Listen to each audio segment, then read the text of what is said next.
Hello, everybody. Welcome to the GCU Initial Site Visit meeting.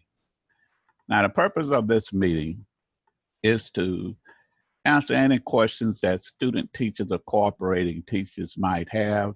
It is not for the purpose of an observation, so this will not count as an observation. This is just a question and answer period or meeting for everyone.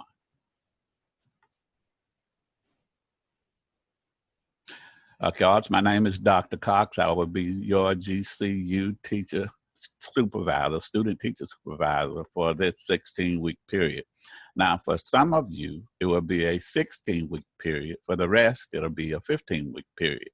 Now, 16 weeks consist of 2 separate 8-week terms of 75 days. The ones that are going to be on the 15-week period will be on 2 individual 7.5-week terms, 70 days. As far as your email addresses is concerned, I would like for you to have a GCU email address, a personal email address. I would like for you to have those two because the school-based email address has a problem with accepting commercial email addresses like Hotmail or Gmail. So now if you want to receive mail at your school, you're gonna have to send me an email from the school using your school's email address.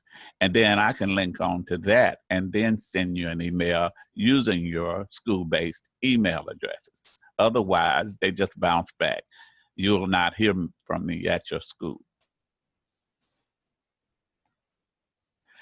Now, your virtual tentative site visit dates, well, you should have received those by now. And those dates, I'll show you a copy of that or what it might look like later on in this meeting.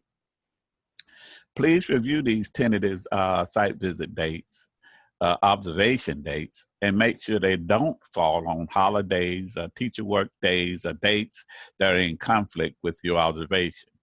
That way, I'll make sure that I'm in the classroom observing you at a time when it's the best for you. And this is what the dates will look like in the letter that I sent to you, to have dates on it like this. And they're spread it out so they won't all fall one right behind the other, give you an opportunity to get things together in terms of whatever you're gonna need for that particular class or site visit that you're gonna do with me. Now, some of these site visits, I'll be actually in the classroom with you using Zoom or Google or some other platform that you might use. You may have one at the school that you can use. But now you gotta understand that if you don't have this capability, if you don't have the computer capability to use those platforms, you may just wanna make a recording of what you do in terms of your student teaching, that class that you teach, and then send it to me via email.